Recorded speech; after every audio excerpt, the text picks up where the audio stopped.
taong 2050, Bicol. Ang syudad ng Naga, mayaman, moderno, malinis, payapa.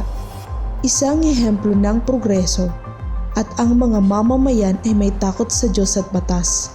Ang syudad na pinagpala sa di mabilang na likas na yaman, pangunahing sentro ng kalakal at komersyo sa buong bansa.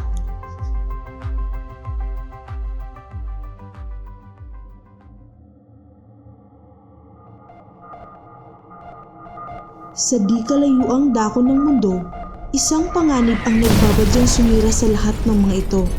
Isang peligrong magwawakas sa katahimikan at kapayapaan na ating tinamasa sa matagal na panahon na sa isang iglap lamang ay maaaring magwakas.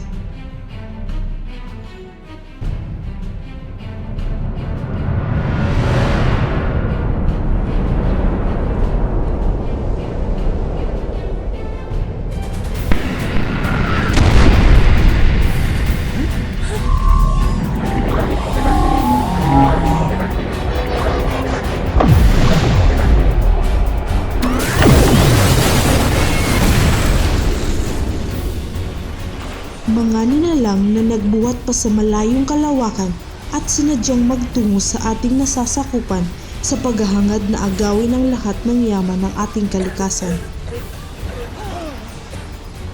Sa marahas at madugong pamamaraan.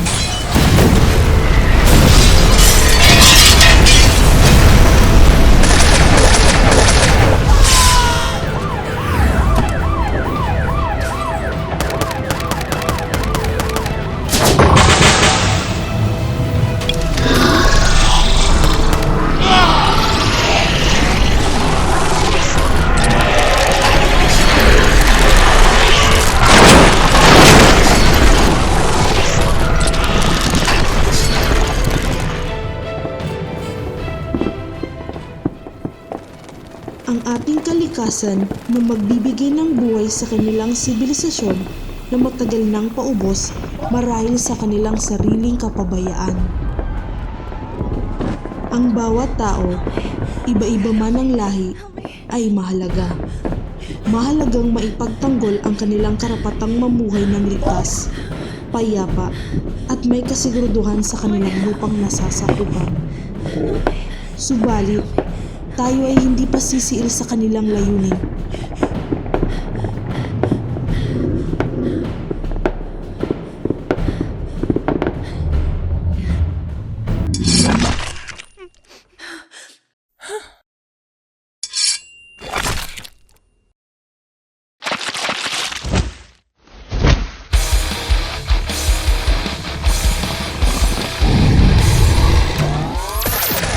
Tayo, bilang mamamayan ng mundo at Pilipinas, ay titindig at lalaban sa pangulo ng isang bukod tanging individual.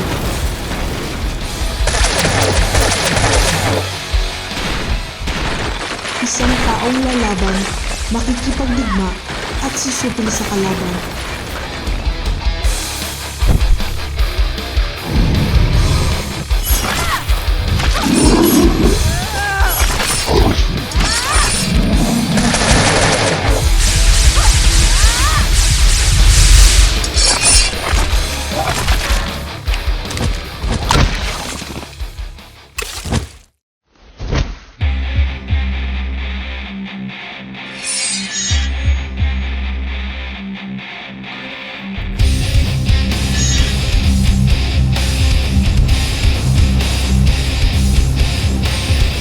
Isang kakaibang babae na ang ngalan ay